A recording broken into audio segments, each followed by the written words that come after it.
Hello friends, നമുക്ക് ഇന്ന് നല്ലൊരു ചക്കയട ഉണ്ടാക്കാം. ഇന്നിവിടെ ഒരു ചക്ക കിട്ടിയിട്ടുണ്ടായിരുന്നു. അപ്പം വിചാരിച്ചു നല്ലൊരു ചക്കയട ഉണ്ടാക്കാം. ആദ്യമേ ഞാൻ വൃത്തിയാക്കി വെച്ചിട്ടുണ്ടായി, തോലും കുരുവൊക്കെ കളഞ്ഞ്. ആദ്യം നമുക്കത് മിക്സിയിൽ അരച്ചെടുക്കാം. നല്ല ഫൈനായിട്ട് അരയണം കേട്ടോ. ഞാനിവിടെ 2 വട്ടമായിട്ട് അരച്ചെടുക്കുന്നുണ്ട്. നമുക്ക് എത്ര ക്വാണ്ടിറ്റി വേണോ അതിനനുസരിച്ച് അരച്ചെടുക്കാം. ഇവിടെ നല്ല പേസ്റ്റ് പരുവത്തിൽ അരഞ്ഞു കിട്ടിയിട്ടുണ്ട്. ഇനി വെല്ലം ഒരുക്കിയെടുക്കാം. അതിന് ഞാൻ 5 അച്ചമാണ് എടുത്തിരിക്കുന്നത്.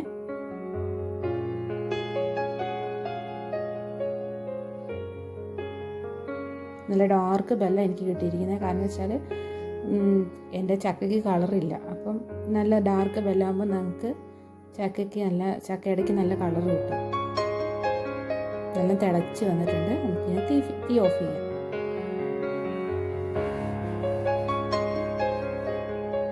നല്ല ഉരുകണം കേട്ടോ. അതിനുശേഷം നമ്മൾ അരിച്ച് വയ്ക്കണം ചക്കയിലോട്ട്. കാരണം കല്ലൊക്കെ ഉണ്ടാവും.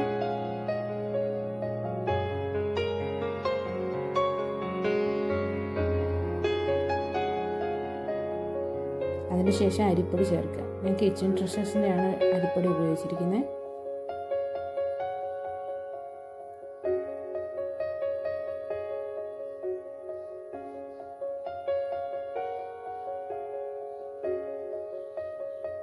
അതിനുശേഷം 2-3 അല്ലി നമുക്ക് ഏലക്ക പൊടിച്ചത്,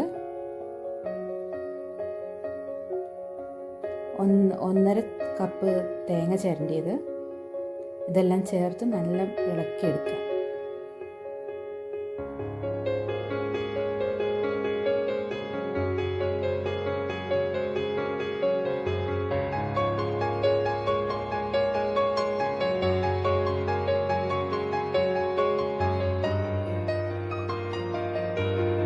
കട്ടി വരുന്നതനുസരിച്ച് നമുക്ക് കൂടുതലായിട്ട് അരിപ്പൊടി ചേർത്ത് കൊടുക്കാം.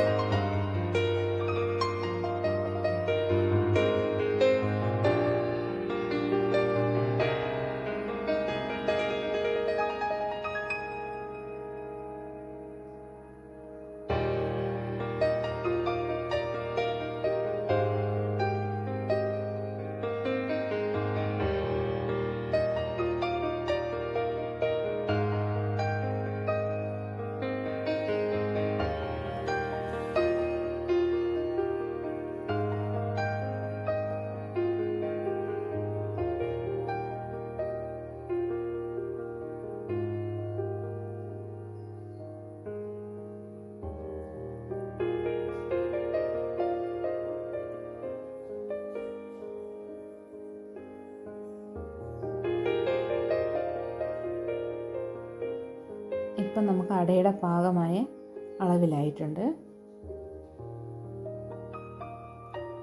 ഇനി ഒരു പാത്രം വെച്ച് ഞാനിവിടെ വാഴയില കീറി വെച്ചിട്ടുണ്ട്. അതിനുശേഷം അതിനകത്തേക്ക് നമ്മൾ എന്ത് ചെയ്യാം, ഈ ബാറ്റർ ഒഴിച്ചതിന് ശേഷം ആവിയിൽ വേവിച്ചെടുത്താൽ മതി.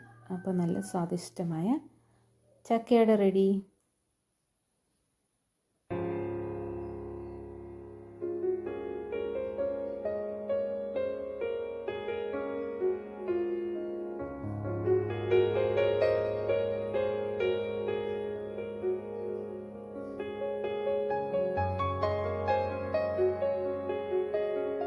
എനിക്ക് 2 പ്ലേറ്റിന് ഉള്ള അട ഉണ്ടായിരുന്നു. ഞാൻ 2 പ്ലേറ്റിന് കണക്കാക്കിയിട്ടാണ് ഉണ്ടാക്കിയത്.